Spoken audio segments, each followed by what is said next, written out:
дээр хүчин дүүсэн шин төмөр зам.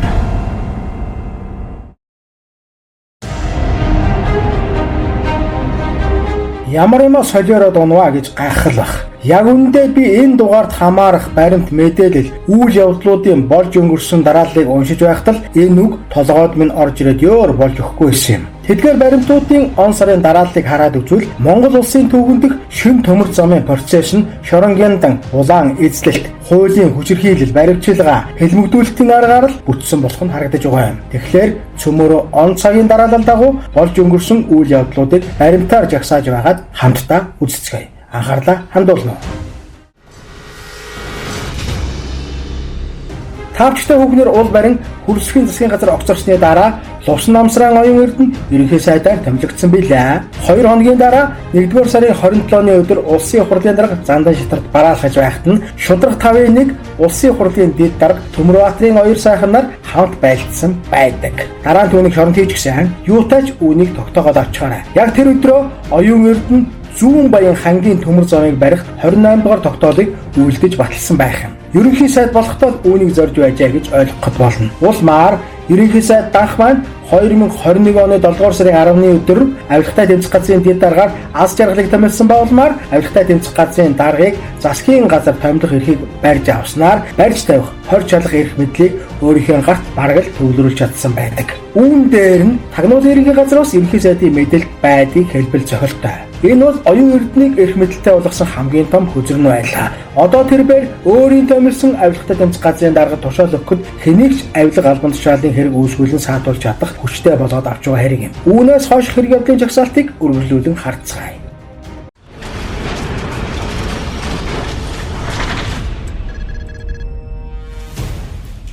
Авилгатай тэмцэх газрыг халаасандаа ээжгсэн оюун эрдэнэ буга 2022 оны 3 дугаар сарын 9-ний өдөр засгийн газрын хуралдаанаар Зүүн Баян ханги чиглэлийн төмөр замын концессийн гэрээг ямар ч сонгон шалгаруулалтгүйгээр Mongolian Transline болон Mongolian Translogistic компанид өгөх үүргийг төрийн худалдан авах гэрээний газар даалгалаа. Энэ бол одоогийн зам тээврийн яамны сайд дэлгэр сайхны компаниуд байсан юм. 3 дугаар сарын 9-нд концессийн гэрээг сонгон шалгаруулалтгүйгээр авч чадсан энэ компани 2 хоногийн дараа айл хэдийнэ говьд очихсон бид ажлаа эхлүүлчихсэн шүү хэмээн хэвлэлт мэдээлэл өгөө зогсож байснаар үйл барам ердөө 8 сарын дараа буюу 11-р сарын 16-ны өдөр Зүүн Баян ханги чиглэлийн төмөр замыг нээх болсон тухай мэдээгээ бас л хэвлэлт өгөө зогсож байлаа. 226 км замыг ердөө 8 сарын дотор бариад дуусгачихлаа шүү дээ. Тэгэхээр энэ бол урдчлан бодож удаан хугацаанд бэлдэж төлөвлөсөн ажиллагаа гэдэг нь ойлгомжтой. Тийм ч учраас тендерийн хууль журмыг бүгдийг нь зөрчсөн. Дээд зэргийн ашиг сонирхлын зөрчилтэйгээр данх дэлгэр сайхан нар үгсэн тохирч хамтран хийсэн байх нь. Цаг хугацааны хувьд үнэмшмээргүй том бүтээн байгуулалт хэдийч тийм маягаар ашиглалтанд орж тэр нь эргэн төлөгдөх концессийн гэрээгээр баригдсан бол яах ёстой вэ? Монгол эмчин заавал нэг хэрүүл урвал гарах ёстой л доо. Энэ бол 2022 оны 11-р сарын 16-ны өдөр байсан гэдгийг та бүхэн дахиад нэг сануулчихъя. Хэрүүл маргааш тэгээд гарсан бол та 11-р сарын 16-нд энэ мэдээ гарсан бол ердөө маргааш нь 11-р сарын 17-нд төмөр замын дарга удаан жаргалыг Америк нэгдсэн улс руу зугтсан мэдээлэл хэвлэлээр тарж эхэллээ. Үүнээс ч өмнө 11-р сарын 10-нд хил дав зогссон гэх мэдээллийг цацалж ирсэн нь сануулга байсан бололтой. Удаан жаргалч нь 5 толгой төмөр зам хувьцаат компани захирлаар ажиллаж, Б гаан хоёрыг нь Эрдэс 5 толгойн захирлаар ажиллан төмөр замыг санхүүжүүлэн 5 толгойн төмөр замыг Зүүн Баян хангийн төмөр замтай уулзах хүртэл барилдсан хүмүүс шүү дээ. Тэгэхээр удаан жаргал Б гаан хоёрыг нар үг хэл гаргахгүй бол өөр хэн үг хэл гаргана гэж.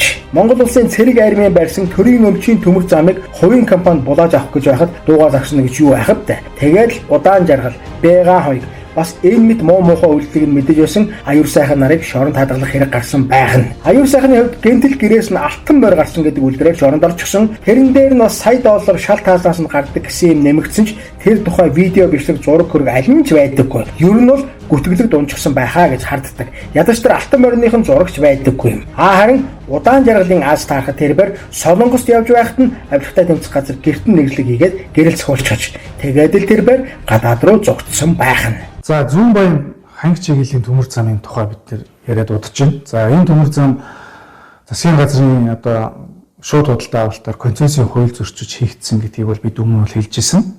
За яг энэ концессийг хэн хийсэн бэ гэхээр оюун эрдэнэ ерөнхий сайд багтаа хийжээ. За оюун эрдэнэ гэдэг хүн 21 оны 1-р сарын 25-нд анх ерхий сайдаар томилогдож байсан байна.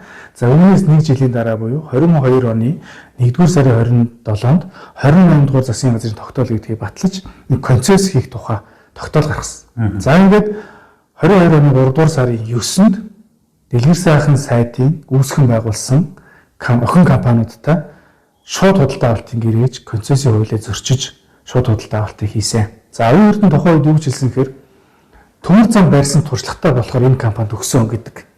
Гэвч тухайн үед юу болж исэн бэ гэхээр Эрдэнэс 5 толгой компани, Эрдэнэс 5 толгой компаниас 100 баян чиглэлийн төмөр замыг өөрийн хүчээр тавьж исэн. Дотоодын үндэсний цэрэг армийг оролцуулан ажлын хүчүүд зэрэг арим оролцуулан бариад амжилттай баригдаад явж байсан. Мөн давхар бас бод групп бас төмөр зам тавьж ирсэн. Ингээд төмөр зам тавьдаг компаниуд бол байсан, үндэсний аж ахуйн нэгжүүд хүртэл байсан. Гэтэл тендер зарлахгүй, концессийн шалгуулалтгүйгээр зарласан ийм зүйл байт юм а. За тэгээд бит хоёроо юу ярих гэдэг нь тэгэхээр тухайн үед болж исэн үйл явдлыг он цагаар нь ингээд ухраагаад харах юм бол энэ хулгай маш эртнээс төлөвлөж хийжээ гэж харагддаг юм а. Одоо хууль бусаар өгсөн концессийн гэрээний асуудлаа өндөр ахуулгүй ямар нэгэн шууган үсгэж олонний анхаарлыг өөр дэш нь хандуулах ёстой. Олон түмнийг шуугжээ байх хооронд даргуудыг бариад торчихсон амралтаа хэрүүл шууганыг Бангладеш дорж ханд олонний дунд гаргаж шийдлээ. Тэрээр 12 дугаар сарын 4-нд мэдэгдэл хийж 40 их 80 төгрөгийн нүүрс хулгайд алдагдсан байна гэснээр төв талбайд хөдөлгөөн үүсв. Одоо цаг хугацааны огтолцлыг ахин нэг тоочъё. 2022 оны 11 дугаар сарын 16-нд Зүүн Баян хангийн төмөр зам ашиглалтанд орсон тухай мэдээлэл хэвлэлээр цацагдсан бол 11 дугаар сарын 17-нд нь удаан жаргалыг үндэслэлгүй хөрөнгөцсөн гэх үндслээр авилгатай тэмцэх газар дээр хэрэг үүссэн тухай мэдээ цацагдаж 11 дугаар сарын 22-нд удаан жаргал нь бүгд найрамдах Солонгос улсаар дамжин Америкийн нэгдсэн улс руу зогссон тухай мэдээлэл ICMN дээр нийтлэгдлээ. 12 дугаар сарын 4-нд улсын хурлын гишүүнд орж ханд 44 их 80-ийн үн бүхий нүүрс хулгайд алдагдсан байна гэх мэдээлэл хийсэн ба бухимдсан эргэж жагсаал хийж 12 дугаар сарын 5-нд төрийн ордон руу дайрч төрийн эргэлт гаргах шахлаа. 12 дугаар сарын 6-ны өдөр мань данх жагсагчдын талд орж 100 хүний бүрэлдэхүүнтэй ажлын хэсэг байгуулахаар болсноо зарласан ба 12 дугаар сарын 8-ны өдөр Эрдэнэс 5 толгойн захирласан Б ган хоёрыг болон бусад хүмүүсийг 30 хоног цагдан орохоор болсон ба тэр цагдан хорилтоор ган хоёрыг болон зарим хүмүүс тус жагсаалыг санхүүжүүлсэн гэх тагнуулын хариалтай том хэрэг татагдан орсон байдаг. Залгуулаад аюур сайхны алтан морины шуугаач бас гарч ирлээ. Бухимдсан олны хилэнг дарахын тулд улсын хурлын эдийн засгийн байнгын хорооноос нүүрсний олборлолт, тээвэрлэл, экспортын асуудлаар ерөнхий хяналтын сонсгол зохион байгуулах тухай мэдээллийг 12 дугаар сарын 21-нд төрийн ордонд хийхээр зарласнаар асуудал арай гэж намжиж эхлэв. Он цаг дараалал хоорондоо ингэж дараалан уялдахыг та нар харсан уу? Хараагүй бол одоо хараад авчих. Хэвлэл дээр бүх зүйл огноотойгоо бичигдсэн байдаг шүү дээ.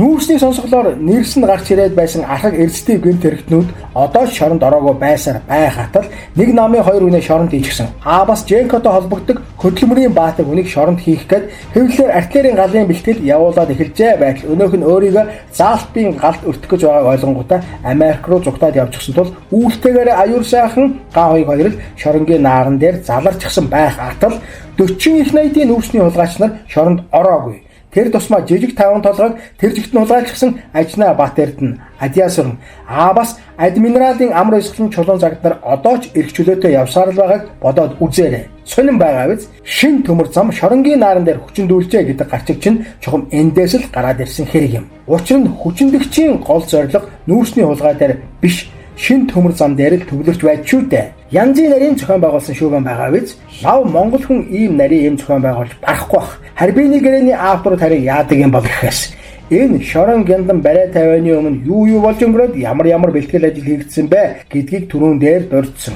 Ер нь бол төрийн мөнгөөр барьсан Эрдэнэс 5 толгойн төмөр замаар явж буй нүүрс сонгон шалгаруулалтгүй очил дараалгүйгээр баригдсан тэр зам дээр очингуудаа 20 жилийн турш хувийн компанид мөнгө төлж явахаар болсон. Болгосон хулгай юм шүү дээ. 20 жил олон сая тонн нүүрс, олон их 80 төгрөг, олон сая километр зам зөвхөн данх дэлгэр сайхан нарын хамтарсан төмөр зам дээр ирвэгцээ төрийн мөнгөөр нэмэн үрдэг төлөн явсаар байх болно. 20 жил Тэгээд ханги дээр очингуудаа дэлгэр сайхны 1,750,000 м2 хэмжээтэй аврах том терминал дээр очиж ахин ажиж буулгах сэлгээ хийгдэнэ. Мөнгө ч бас дахин усаар л авах болно.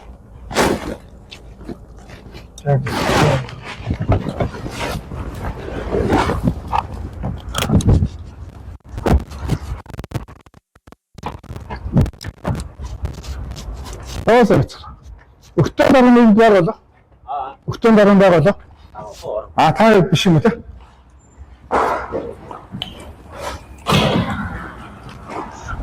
Энэ лавч. Өдөрт тэр ингээс эдэн байгаа ачигдж байгаа л. Өдөрт эжэнэ ханаас Одоо энэ өртөөнөөс хангироо. ангироо. Заач нэг 150. Ойцоо. 150 Томгийн орхоос очиж байгаа нь хэд орчим эзэлж ах шиг байна.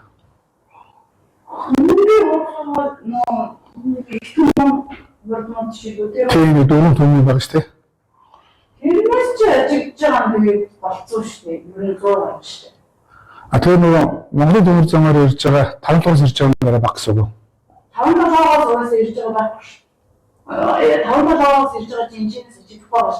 Танаа тэр ихтгэн удаас юу яаж байгаа уургаас ирж байгаа нь ч жинчнээс ичигдэж байгаа. Их төмөр л явж байгаа. Монголын МТЗ-ээс ирэхгүй юм ачаа. МТЗ-ээс ирэхгүй. Энэ бол МТЗ-ээс явуулсан юм шүү дээ. МТЗ-ээс ичигдэх шүү дээ. Гэхдээ цаанаас ирээд энэ өртөө дамжаад уушаа хангироо. Тэр нь зөвхөн Бар явахгүй байгаа.